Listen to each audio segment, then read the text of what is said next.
All right, so this one first.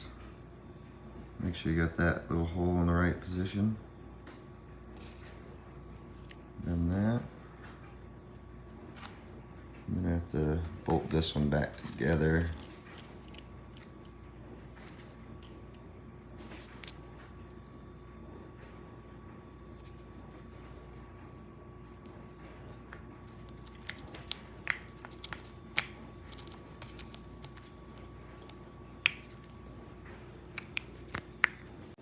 All right, so this just gets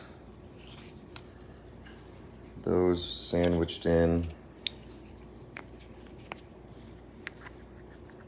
And then this lid gets bolted on before it gets put on to the carburetor.